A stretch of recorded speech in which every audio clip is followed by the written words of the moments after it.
Hi friends, welcome back to my channel. Friends, हम लोग PGPP को लेकर डील कर रहे थे। पीजीपी में एक्चुअल कॉस्ट को लेकर डील कर रहे थे। Today is day 19। Today is day 19 and we are dealing with actual cost. Actual cost is covered under section 43(1). 43(1) के अंदर एक्चुअल कॉस्ट कवर्ड होते हैं। एक्चुअल कॉस्ट को मैंने डील कर लिया था। अब क्या हुआ था कि एसएससी प्लानिंग करते गए और डिपार्टमेंट उस प्लानिंग को नलीफाई करता रहा। मैंने आपको पहले ही कहा था कि बहुत ही सिंपल सेक्शन हुआ करता था, but because of tax planning by the assessees, department inserted several explanations. So today we will deal with explanation 2, explanation 6 and explanation 7 of section 43(1). of section 43(1). बहुत रिलेवेंट होने वाला है। आपको मैं आज कैपिटल गेन में भी लेके जाऊंगा कि कुछ ऐसे ट्रांसफर होते हैं जो ट्रांसफर होने से कैपिटल गेन एप्लीकेबल नहीं होते हैं। उस केस में एक्चुअल कॉस्ट क्या होगा, उस केस में एक्चुअल कॉस्ट क्या होगा, बहुत रिलेवेंट है। आप इसके आगे इंपॉर्टेंट भी मार्क कर सकते हैं। इंपॉर्टेंट मार्क्स इसलिए क्योंकि आपके कंसेप्ट के लिए भी रिलेवेंट है और एग्जामिनर का ये फेवरेट टॉपिक है। एक्सप्लेनेशन 2, 6, 7, एक्सप्लेनेशन 3, एक्सप्लेनेशन 4, ये इसकी फेवरेट टॉपिक है। 3, 4 तो मैं आज करने वाला नहीं हूँ। आज मैं एक्सप्लेनेशन 2, 6 और 7 को लेकर मैं डील करूंगा। तो so friends, without taking much time, I just start my class. Before starting my class, I request my viewers to subscribe my channel so that you will get update, you will get more such videos, and I am giving this video of course will add on your concept, your concept। आप जहां कहीं भी पढ़ते हो, आप मेरे channel को देखिए। आप जहां भी पढ़ते हो और आपने जहां भी सीखा है, उस मेरा जो ये वीडियो होगा आपके उस कंसेप्ट को ऐड ऑन करेगा। आपको कुछ नया सीखने को जरूर मिलेगा, यह मेरी गारंटी है। So just start my class.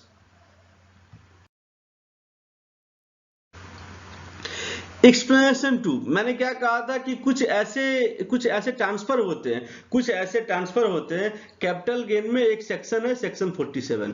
Capital gain में एक सेक्शन है section 47।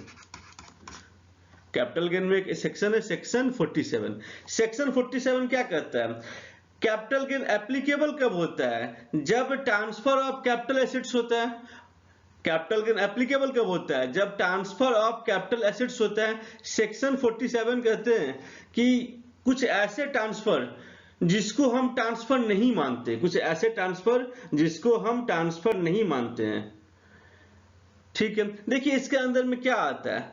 Following are not treated as transfer. Following are not treated as transfer. Following are not. मैंने अपने एक व्यूअर से पूछा मेरा राइटिंग ठीक है, तो उसने कहा कि डॉक्टर की तरह। बोले यार कॉम्प्लीमेंट मतलब ये समझ नहीं आया मुझको। वो लोग कॉम्प्लीमेंट किए या क्रिटिक्स किए, डॉक्टर का तरह राइटिंग है। आई डोंट नो ये आप लोग मेरा राइटिंग समझ में आ रहा है नहीं आ रहा है, एक बार मुझे कमेंट में बोलिएगा। Following are not treated as transfer.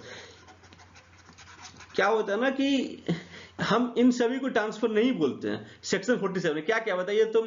पहला आपका है कि अंडर अ गिफ्ट, आप यदि गिफ्ट में किसी को ट्रांसफर करते हैं, आप यदि गिफ्ट में, विल के थ्रू, इनहेरिटेंस, इस सब के थ्रू यदि आप ट्रांसफर करते हो, गिफ्ट, विल, इनहेरिटेंस, फादर से बेटे को होता है, तो ये सब जो ट्रांसफर होता है, किसी को गिफ्ट के थ्रू आप ट्रांसफर करते हो, ये सब जो ट्रांसफर होता है उसमें क्या होता है, उसमें हम लोग ट्रांसफर नहीं मानते हैं। आप यदि किसी को गिफ्ट दोगे तो आपके ऊपर कैपिटल गेन टैक्स एप्लीकेबल नहीं होगा और हम उसको ट्रांसफर नहीं मानते। ये आपका, जब मैं डिटेल में कैपिटल गेन में जाऊंगा तो सेक्शन 47 को मैं डिटेल में लेके जाऊंगा, बट फॉर योर अंडरस्टैंडिंग, ताकि मैं इस सेक्शन को मैं एक्सप्लेनेशन को मैं लिंक कर सकूं, इसलिए मैं आपको बता रहा हूं। तो क्या होता है, they are some transfer which are not treated as transfer for the purpose of capital gain. कुछ ट्रांसफर ऐसे होते हैं जिसको मैं ट्रांसफर नहीं मानता हूं for the purpose of capital gain. पहला क्या था, अंडर अ गिफ्ट, विल और इनहेरिटेंस। आप यदि गिफ्ट विल में ट्रांसफर करते हो तो हम उसको ट्रांसफर नहीं मानता हूं। सेकंड क्या है, सेकंड क्या होता है, जब एमेलगेमेशन होता है। जब एमेलगेमेशन होता है तो क्या होता है बताइए। तो एमेलगेमेटिंग कंपनी ट्रांसफर करता है किसको, अमेलगेमेटेड कंपनी को, अमेलगेमेटेड कंपनी को, अमेलगेमेशन जब होता है तो क्या होता है, पूरी तरीके से ट्रांसफर होता है। जो जो अमेलगेमेशन होता है दो कंपनी के बीच में, तो एक अमेलगेमेटिंग कंपनी होता है, एक अमेलगेमेटेड कंपनी होता है। जब अमेलगेमेटिंग कंपनी ट्रांसफर होता है अमेलगेमेटेड कंपनी में, पता होगा आप लोग को, इसमें मैं क्या बताऊं, तो हम इसको ट्रांसफर नहीं मानते, लेकिन इसको ट्रांसफर, और इसके ऊपर कोई कैपिटल गेन एप्लीकेबल नहीं होगा, नो कैपिटल गेन। बट ये कब होगा, बट ये कब पॉसिबल है, जब ये आपका इंडियन कंपनी, जब ये अमेलगमेट कंपनी आपका इंडियन कंपनी, यदि ये इंडियन कंपनी होगा तो हम उसको ट्रांसफर नहीं मानेंगे, हम उसको ट्रांसफर नहीं मानेंगे। ऐसे एक आपका आता है होल्डिंग कंपनी है और सब्सिडरी कंपनी, इसकी सब्सिडरी कंपनी है, 100% होल्डिंग है, होल्डिंग शुड बी 100% होल्डिंग। और यदि होल्डिंग कंपनी को एसेट्स ट्रांसफर करेगा सब्सिडरी कंपनी को, होल्डिंग कंपनी ट्रांसफर करता है एसेट्स अपने 100% सब्सिडरी कंपनी को, तो हम उसको ट्रांसफर नहीं मानते हैं, हम उसको ट्रांसफर नहीं मानते। एक कंडीशन है, क्या कंडीशन है, ये जो सब्सिडी कंपनी है that should be an Indian company, that should be an Indian company, वो इंडियन कंपनी होना चाहिए, वो आपका इंडियन कंपनी होना चाहिए। तब क्या होगा, तब आपका नो कैपिटल गेन, कोई कैपिटल गेन टैक्सेबल नहीं होगा। तब हम उसको, क्योंकि कैपिटल गेन टैक्सेबल क्यों नहीं होगा, क्योंकि हम उसको ट्रांसफर ही नहीं मानते हैं। एंड आपको यदि कैपिटल गेन टैक्स यदि इम्प्लीकेशन करना है तो सबसे बड़ा जो रिलेवेंट पॉइंट है कि वो ट्रांसफर होना चाहिए। Since it is not a transfer, so capital gain is not applicable. Next देखिए, ऐसे एक आपका है जो सब्सिडरी कंपनी ट्रांसफर करती है होल्डिंग कंपनी में, सब्सिडरी कंपनी ट्रांसफर करती होल्डिंग कंपनी को। सब्सिडरी कंपनी कौन सी होनी चाहिए, 100% से सब्सिडरी होना चाहिए, 100% सब्सिडरी होना चाहिए। फिर भी आपका क्या होगा, इसमें नो कैपिटल गेन एप्लीकेबल होगा, लेकिन कंडीशन क्या है कि that should be an Indian company, that should be an Indian company, समझ गए, that should be Indian company. अब मैं यदि आपको बताऊं कि सेक्शन 47 क्या कहता है, सेक्शन 47 कहता है कि कुछ ऐसे ट्रांसफर होते हैं जिसको मैं ट्रांसफर नहीं मानता हूं for the purpose of implication of capital gain, and this transfer R, first आपका आगे अंडर गिफ्ट विल और इनहेरिटेंस, सेकंड आपका आगे अमेलगमेटिंग कंपनी, जब अमेलगमेटेड कंपनी से मिल जाता है तो उस केस में ट्रांसफर नहीं मानते हैं। कंडीशन इज वन, क्या condition, this should be an Indian company, ये आपका इंडियन कंपनी होना चाहिए, इंडियन कंपनी होना चाहिए। वही आपका हो गया होल्डिंग कंपनी और सब्सिडी के बीच में भी होल्डिंग कंपनी, कंडीशन क्या है, फर्स्ट कंडीशन है होल्डिंग कंपनी 100% का होना चाहिए, 100% होल्डिंग जो सब्सिडरी का होल्ड का वो 100% से होल्ड करेगा, और जो सब्सिडरी कंपनी है वो that should be an Indian company. इस केस में यदि ट्रांसफर होता है तो हम इसको ट्रांसफर नहीं मानते हैं।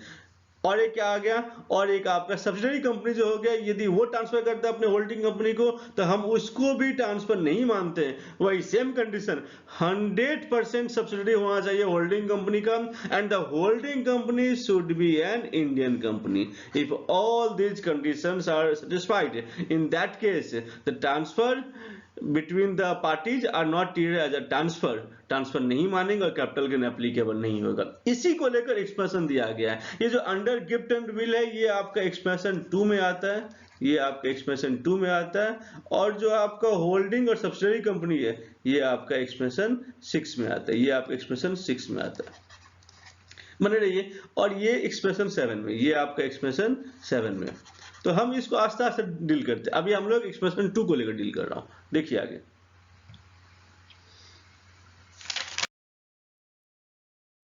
देखिए एक्सप्रेशन मैंने आपको पहले ही कहा था कि जब कहीं भी ट्रांसफर होता है, सेक्शन 47 कहता है कि ट्रांसफर जब हो रहा है, जब आप अंडर गिफ्ट विल और इनहेरिटेंस में आप ट्रांसफर कर रहे हो, जब आप अंडर गिफ्ट विल और इनहेरिटेंस में ट्रांसफर कर रहे हो तो हम लोग उसको ट्रांसफर नहीं मानते।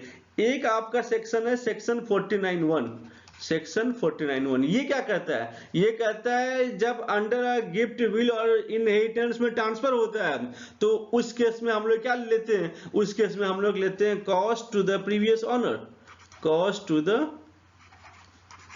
Previous owner, cost to the previous owner, समझ में आया? मतलब प्रीवियस ऑनर का जो कॉस्ट ऑफ एक्विजिशन रहेगा, प्रीवियस ऑनर का जो कॉस्ट ऑफ एक्विजिशन है, हम उसी को मानेंगे कॉस्ट टू द एसेट्स। तो देखिए एक्सप्रेशन 2 क्या बोलता है, एक्सप्रेशन 2 क्या बोल रहा है, एक्सप्रेशन 2 टू सेक्शन 43(1). हम ठीक से समझिएगा, कोई डाउट हो तो आप लोग कमेंट में बताइएगा, मैं उसको क्लियर करूंगा। देखिए क्या होता है जब ट्रांसफर हो रहा है, तो ट्रांसफर कैसे हो रहा है बताइए। तो ट्रांसफर हो रहा है दो पार्टी में। सपोज करिए फादर अपने बेटे को दे रहा है, फादर अपने सन को दे रहा है, फादर अपने सन को दे रहा है। सपोज कीजिए फादर के पास ABCD ये 4 एसेट्स हैं। फादर के पास ABCD, मैंने आपको पहले ही कहा था कि मैं आपको एक्ट के लैंग्वेज में लेकर नहीं जाऊंगा, मैं अपने लैंग्वेज में आपको बताऊंगा फॉर योर अंडरस्टैंडिंग, ताकि आपके कैप्सूल फॉर्म में, ताकि आप इसको समझ सको। ठीक है, देखिए तो फादर क्या कर रहा है, सन को ट्रांसफर कर रहा है। फादर के पास 4 एसेट्स है ABCD, इसमें से जो एसेट्स B है वो एसेट्स B सन को दे रहा है, एसेट्स B गिफ्ट दे रहा है, एसेट्स B गिफ्ट दे रहा है। किसको दे रहा है, सन को दे रहा है। समझ में आया, एसेट्स भी सन को दे रहा है। अब क्या करेगा सन, क्या करेगा, फादर के लिए जो एसेट्स था, फादर के लिए जो एसेट्स था, इसका वो आइदर फादर उसको बिजनेस में यूज कर रहे थे या फिर यूज नहीं कर रहे थे, या फिर फादर का कोई बिजनेस ही नहीं था, ये भी आपका पॉसिबल है। यदि कोई बिजनेस नहीं था उस केस में क्या होगा, उस केस में आपका माना जाएगा कि जो कॉस्ट ऑफ एक्विजिशन है वो सन के हैंड में क्या होगा, cost to the previous owner होगा। देखिए मैं आपको सन के लिए इंप्लीकेशन बोलता हूँ, जो एसेट्स बी का इंप्लीकेशन क्या होगा।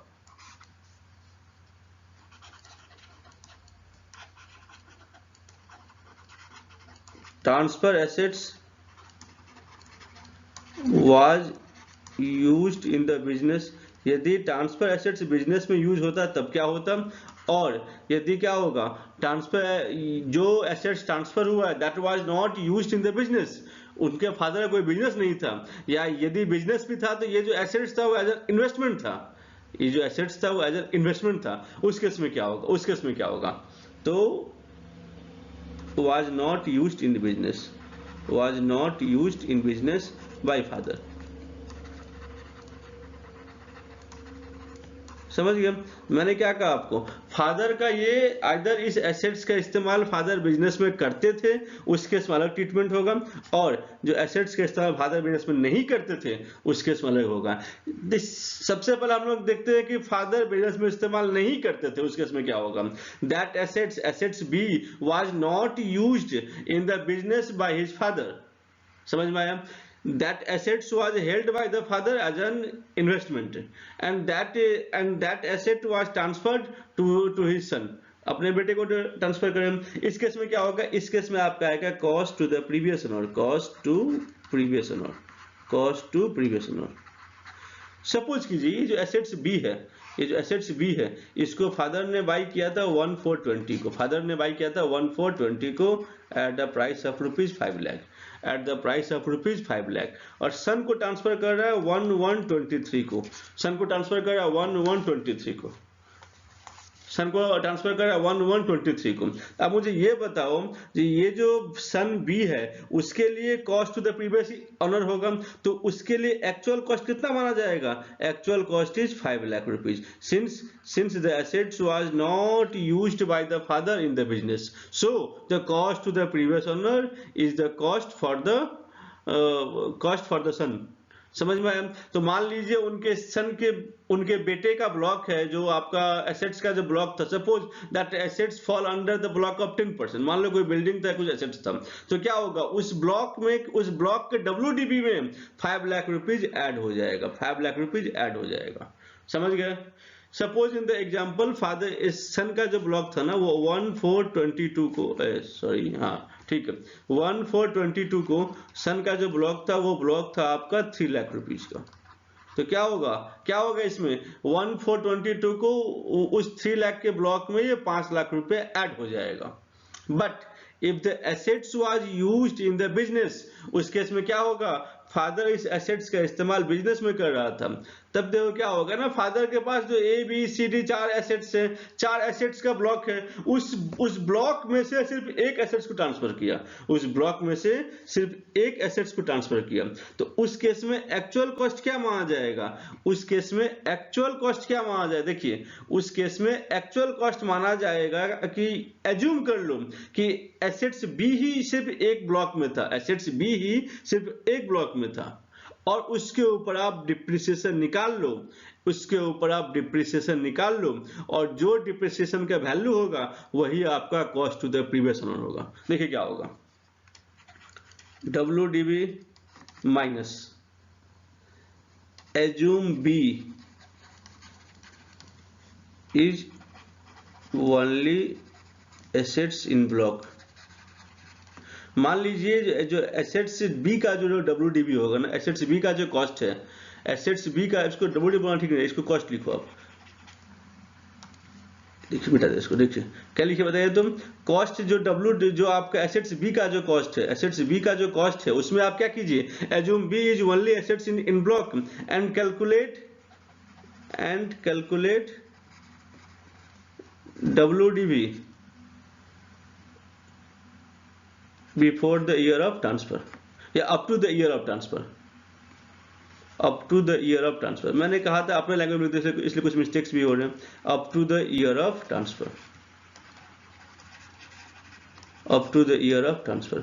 मैंने क्या कहा, मैं आपको क्या कह रहा हूं कि मान लीजिए यदि वो बिजनेस में इस्तेमाल नहीं होता तब तक cost to the previous owner section 49 subsection 1 applicable हो जाएगा, लेकिन if that assets was used by father in the business, in that case, उस केस में क्या हो जाएगा, उस केस में आपको निकालना पड़ेगा, उस केस में आपको निकालना पड़ेगा कि कॉस्ट टू द प्रीवियस, उस केस में आपको निकालना पड़ेगा कि that assets was only in the block, और उसका WDB निकाल के वो जो WDB जो वैल्यू आएगा वो वैल्यू आपका एक्चुअल कॉस्ट होगा इन द हैंड्स ऑफ सन।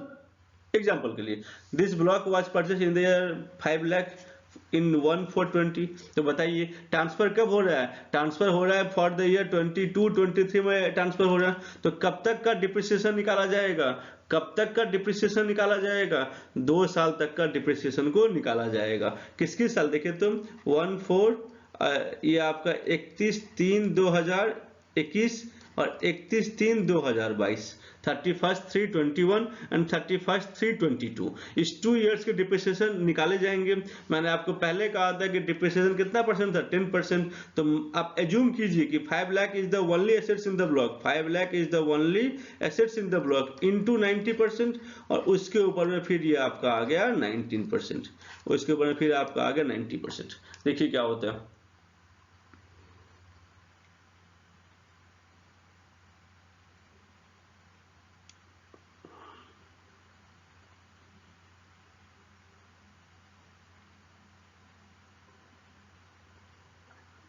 ये आपका आ गया 4,05,000, ये आपका कितना आ गया, ये आपका आ गया 4,05,000।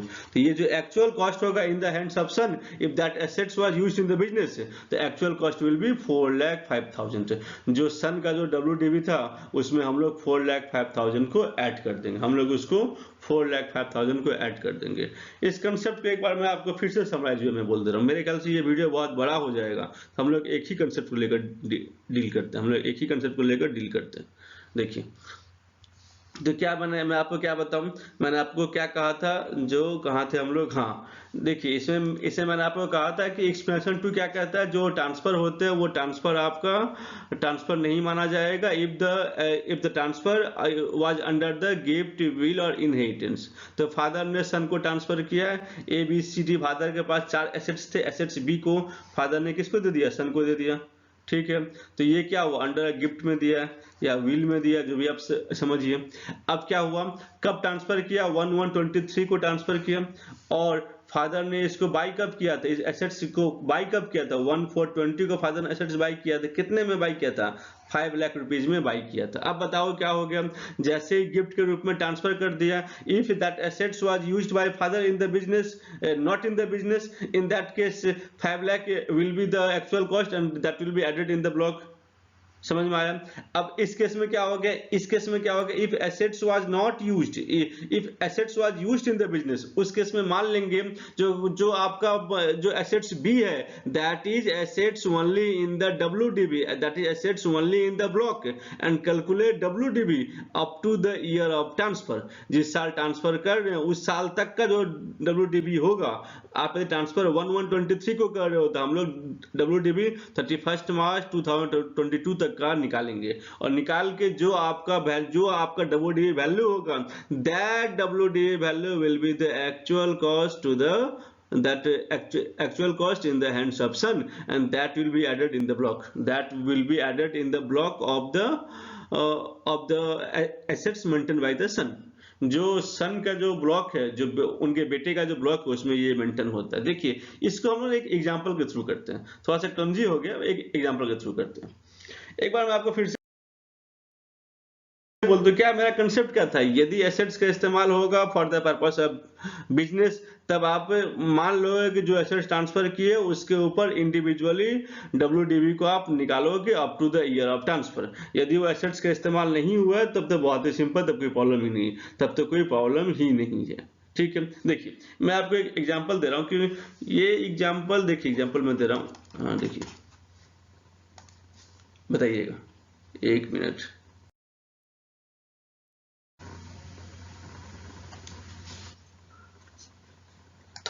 हाँ देखिए एग्जाम्पल 1 क्या लिखे, mister A acquired an assets,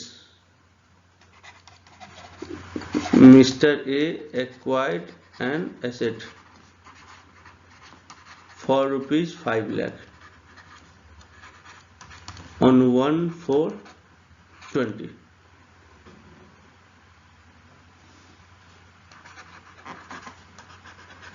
and has not claimed depreciation, and has not claimed depreciation। समझ में आया। that assets was transferred, Mr. A transferred assets to Mr. B on 1/4, sorry, on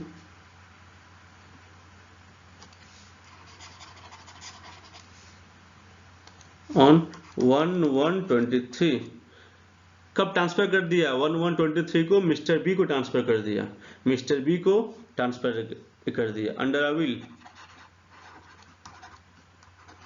a will, या आप समझिए under a gift, जो भी समझिए आप, गिफ्ट के तहत ट्रांसफर कर दिया। ठीक है, mister B take the assets, या मिस्टर बी, जो भी समझिए उसको, mister B takes the assets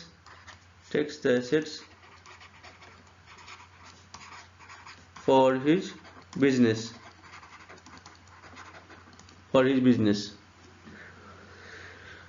WDB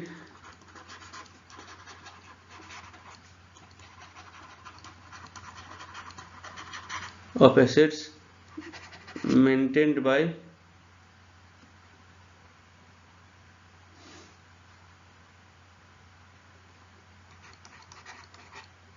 WDB assets maintained by Mr. B is ₹3,50,000। Suppose कीजिए ये इसका WDB मेंटेन किया गया है। ठीक है, तो show tax treatment, show calculation, देखिए कैलकुलेशन कैसे निकालेंगे, बहुत ही सिंपल सम है। चाहो तो इसको आप लोग सॉल्व करके बताइए ठीक है नहीं है, मैं आप लोग हेल्प कर रहा हूँ। तो देखिए इस केस में क्या हुआ था, इस केस में एसेट्स का इस्तेमाल क्या हो रहा है, बिजनेस में हो रहा है क्या तो मैं तो मोदी की तरह बोल रहा हूँ, इसका इस्तेमाल क्या बिजनेस में हो रहा है क्या, नहीं ना।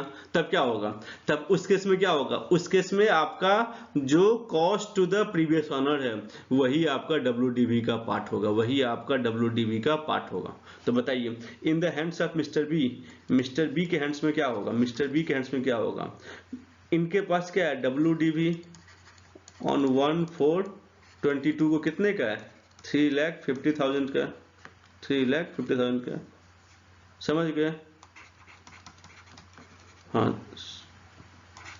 देखिए तो अब आपने क्या किया, ऐड एक्चुअल कॉस्ट क्या होगा, actual cost of assets acquired, of assets acquired क्या लिखिएगा आप यहाँ पर, explanation to section 43(1), explanation to section 43(1). बताइए एक्चुअल कॉस्ट कितना है, actual cost is 5 lakh rupees, actual cost is 5 lakh rupees. तब टोटल कितना हो गया, टोटल कुछ सेल नहीं था तो कि ये आपका क्या आ गया, 8,50,000 is your closing WDV close. अब बताइए इसके ऊपर डिप्रेशन कितना निकालेंगे, डिप्रेशन कितना का निकालेंगे, ये आपने कब एक्वायर किया था, ये आपने एक्वायर कब किया, ये आपने एक्वायर किया है 1/1/23 को, ये आपने एक्वायर किया है 1/1/23 को। तो इसके ऊपर डिप्रेशन क्या होगा, ये suppose this block is under the head of, for example देखिए ये ब्लॉक आपका है 10% के ब्लॉक में, 10% के ब्लॉक में, मैंने कुछ मेंशन किया था कितना ब्लॉक है, ठीक है 10% का ब्लॉक है। अब मुझे बताइए डिप्रेशन कितना का होगा, डिप्रिसिएशन तो ये 3,50,000 के ऊपर पूरा का पूरा फुल्ली होगा, 3,50,000 के ऊपर में 10%। और ये जो 5 लाख रुपीज है इसके ऊपर कितना होगा, इसके ऊपर 10% का हाफ, 50% आप एलिजिबल डिप्रेशन आप क्लेम करोगे, तो टोटल कितना हो गया देखिए, एक मिनट आप लोग के साथ मैं भी कर रहा हूं, 3,50,000 इसका 10% 35,000, सिंपल मैथमेटिक्स। और क्या होगा बताइए, तो और क्या होगा, ये 5 लाख का 10% आपका 50,000, उसका हाफ 25,000 लेस कर दीजिए, ये क्या होगा, ये आपका आ जाएगा value of block 8,50,000 minus 35,000 minus 25,000, 7,90,000, ये क्या होगा, ये आपका आ जाएगा, स्पेस के थोड़ा सा प्रॉब्लम है, ये आ जाएगा WDV on 1/4/23, WDV on 1/4/23, WDV on 1/4/23। समझ में आया कैसे किया हम लोग।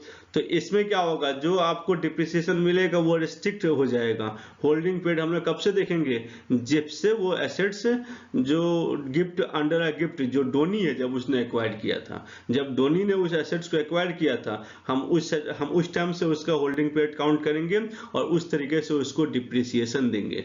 ये आपका एक्सप्रेशन 2 आ गया। अब सपोज कीजिए मैं नेक्स्ट एक्सप्रेशन एक और डील करता हूं। सपोज कीजिए इन द सेम केस जो प्रीवियस एग्जांपल मैंने डील किया था, उसी एग्जांपल को मैं फर्दर एक्सटेंड करता हूं। प्रीवियस एग्जांपल क्या था कि प्रीवियस एग्जांपल था एग्जांपल नंबर 2, देखिए प्रीवियस था कि मिस्टर ए के पास सपोज कीजिए ABCD 4 ब्लॉक है और इनके ब्लॉक का वैल्यू है 10 लाख रुपीज, इनके ब्लॉक का वैल्यू है 10 लाख रुपीज। इन्होंने क्या किया, बी को ट्रांसफर कर दिया, ठीक है, एसेट्स बी ट्रांसफर्ड, ठीक है, किसको किया, अंडर अ गिफ्ट के तहत, अंडर अ गिफ्ट के तहत क्या किया, एसेट्स बी को ट्रांसफर किया, एसेट्स बी को ट्रांसफर किया to mister B, assets B को ट्रांसफर कर दिया मिस्टर बी। अब मिस्टर बी को दे दिया। अब देखिए assets B was acquired on 1/4/20 for rupees 5 lakh, जो लास्ट एग्जांपल में हम लोग किए थे, ठीक है। और क्या था, मिस्टर बी का ब्लॉक क्या था, block of assets as on 1/4/22 of mister B कितना का था, 3,50,000 का था, 3,50,000 का था। अब मैं आपको बताऊं शो द टैक्स ट्रीटमेंट, बताइए टैक्स ट्रीटमेंट क्या होगा, शो द टैक्स ट्रीटमेंट, बताइए टैक्स ट्रीटमेंट क्या होगा, देखिए बताइए। सबसे पहले हम लोग क्या करेंगे, सबसे पहले हम लोग पहले आपको मैं दिखाता हूँ मिस्टर ए के हैंड में क्या होगा। ए के हैंड में क्या है, ये आपका WDV कितने का है, WDV आपका ये आकर 10 लाख रुपीज का है। WDV कितने का है, WDV 10 लाख रुपीज का। अब बताओ कौन सा एसेट्स को ट्रांसफर किया, एसेट्स बी को ट्रांसफर किया। एसेट्स बी को कितना में बाई किया गया था, एसेट्स बी को आपने बाई किया था 5 लाख रुपीज में, ठीक है। कब आपने बाई किया था, 1/4/20 को बाई किया था। मैंने क्या कहा था, आप मानोगे जो ये एसेट्स है वो that is the only block in the assets that is the only block in the assets, and calculate the depreciation and calculate WDV up to the year of transfer। जब तक आप ट्रांसफर करते हो इसका WDV को निकालोगे। देखिए कैसे निकालते हैं। क्या हो गया देखिए तुम 5 लाख रुपीज के एसेट्स था, 5 लाख रुपीज कितना परसेंट निकालोगे? सबसे पहले आपका 90%, ये कब का निकल जाएगा? ये निकल जाएगा 1421 और फिर 90%, ये आपका आ जाएगा 1422 तक का ब्लॉक निकल। देखिए कितना आ जाएगा 5 लाख, इसका 90%। लास्ट समय मैंने सेम एग्जाम्पल को लेकर डील किया था ताकि आपको समझ में आ जाए। 90% और फिर इसका फिर से 90%, टोटल इज 4,05,000, 4,05,000। तो बताना है तो क्या होगा? ऐड कुछ नहीं था, एसेट्स एक्वायर्ड था नहीं, less assets transferred, assets transferred. कितना रुपया का WDV के वैल्यू को लेस कर दोगे? कितना रुपया का WDV के वैल्यू लेस हो जाएगा? लेस आपका होगा इनके हैंड में 4,05,000, 4,05,000 जो बी के हैंड में वो टैक्सेबल हो जाएगा। अब बताओ बी का ओपनिंग WDV कितना था? बी का ओपनिंग WDV 1422 को देखिए बी का कितना था? बी का ओपनिंग WDV कितना था? बी का ओपनिंग WDV था 1422 का WDV था, ठीक है। देखिए बी का कितना था? बी का था 3,50,000, 3,50,000। अब इसे मैंने क्या किया? अब इसमें क्या हो गया? Add assets acquired. कितना का आपने एसेट्स एक्वायर्ड किया था? Explanation 2 to section 43(1). समझ गए? कितना का आपने एक्वायर किया था? आपने एक्वायर किया 4,05,000 रुपीज का। देखिए यहाँ पर कितना हो गया? यहाँ पर ये आपका आ गया 10 लाख। एक मिनट,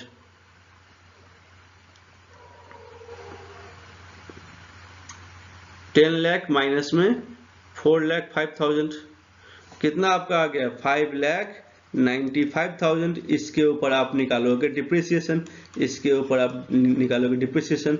मैंने पहले ही कहा था कितना का ब्लॉक है? 10% के एसेट्स का ब्लॉक है। तो बताइए कितना आएगा डिप्रिसिएशन? ये आपका आ गया क्लोजिंग WDV, क्लोजिंग WDV 5,95,000 का depreciation amount is 10%, total is 59,500, 59,500 cut गया। ये क्या आ गया? ये आपका आ गया ओपनिंग WDV 1423। कितना आ गया? कितना आ गया? देखिए माइनस में 5,95,000 इक्वल टू 5,35,500, 5,35,500, 5,35,500। और इसमें कितना आ गया? इसमें कितना आ गया? इसमें देखिए 3,50,000 है, 3,50,000, 3,50,000 प्लस में 4,05,000, 4,05,000, 4,05,000 इक्वल टू 7,55,000। अब ये क्या हो गया? ये क्लोजिंग WDV हो गया। इसके ऊपर निकालोगे डिप्रिसिएशन, डिप्रिसिएशन कितना निकालोगे? इसके ऊपर में पूरा फुल 10% और इसके ऊपर में क्या होगा? 10% का हाफ कर दोगे। वेरी सिंपल, सिंपल मैथमेटिक्स है। देखिए कितना होगा? इसका आपका आएगा 35,000 और नीचे वाले कितना आएगा? 4,05,000। इसका आपका 10% 40,500 और इसका आप हाफ कर दोगे, हाफ इज 20,250 प्लस में 35,000, प्लस में 35,000, 55,250, 55,250। समझ गए? 7,55,000 माइनस में 55,250, 6,99,750 WDV ऑन 1423 ओपनिंग WDV। तो मेरे ख्याल से ये कंसेप्ट अच्छी तरीके से आप लोग क्लियर हो जाना चाहिए। मेरे ख्याल से ये पॉइंट आप लोग को समझ में आ गया होगा, ये पॉइंट आप लोग को समझ में आ गया होगा। इसमें कोई डाउट नहीं हुआ, इसमें कोई डाउट नहीं होना चाहिए। तो आज हम लोग सिर्फ एक्सप्रेशन 2 को लेकर ही डील करते हैं। अधिक लंबा जाऊंगा तो फिर अधिक बड़ा इशू हो जाएगा, ठीक है। इसलिए आज के लिए इतना ही। Thank you for today, thank you friends. तो थैंक यू फ्रेंड्स। ये वीडियो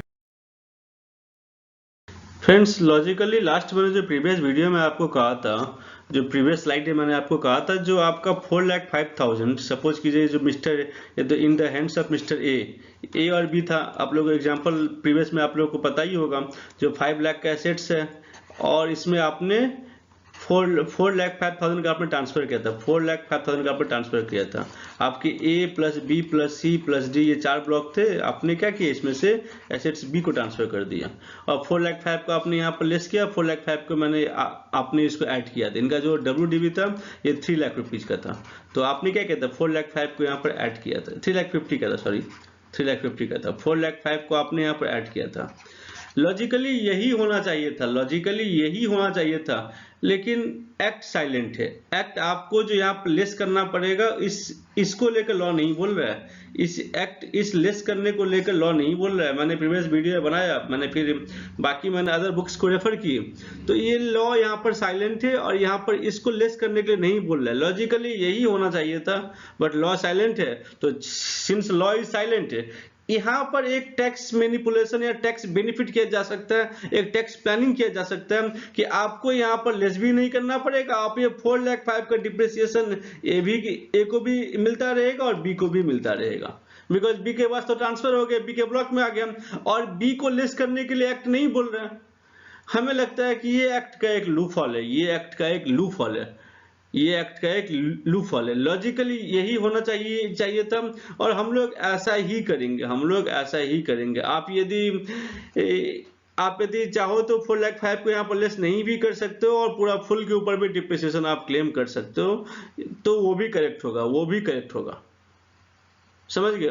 तो ये अब क्या होता है ना, कुछ ऐसे मैटर्स होते हैं जहां पर लॉ साइलेंट होते हैं, जहां पर लॉ साइलेंट होते हैं वहां पर आपको लॉजिकली देखना पड़ेगा कि आप क्या बेनिफिट ले रहे हो, आप क्या कर रहे हो। यदि सपोज कीजिए, यदि मैंने ये पूरा ब्लॉक ट्रांसफर कर दिया रहता, यदि ये मैं पूरा A plus B plus C plus D, यदि मैं पूरा फुल ब्लॉक यदि मैं ट्रांसफर कर दिया रहता, उस केस में क्या होता, क्या उस केस में क्या आप ये जो पूरा ब्लॉक ट्रांसफर कर दिए हो, तब तो ये WDV 0 आ जाता, तब WDV आपका नीला आ जाता, ब्लॉक की सीज टू एक्सिस्ट, क्योंकि ब्लॉक आपका एग्जिस्ट ही नहीं करता है, और ये पूरा फुल 5 लाख रुपए इसमें ऐड हो जाता।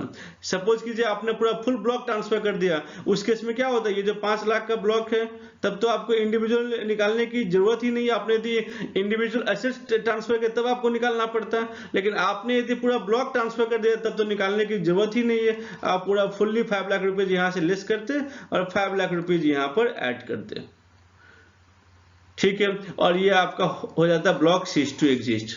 तो आप यदि यहाँ पर लेस नहीं करोगे तो ये ब्लॉक सीज टू एग्जिस्ट कैसे होगा, ये आपका एक्ट का लूपहोल है। इसीलिए हम लोग ने जो प्रीवियस वीडियो में किया था वही करेक्ट है, हम लोग ऐसे ही करेंगे, हम लोग ऐसे ही करेंगे। जो भी लॉ वाले मैटर होते हैं ना, उसमें सब्जेक्ट टू जजमेंट होते हैं, वो वैरी करते हैं, author to author, writer to writer, teacher to teacher. So हम लोग अपने पुराने वाले जो हमने जैसे किया था हम उसको वैसे ही करेंगे।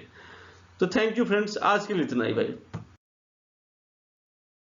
तो आपको कैसा लगा काइंडली आप कमेंट बॉक्स में बताइएगा। I love to read your comment and give reply on that and stay connected with my channel. Thank you.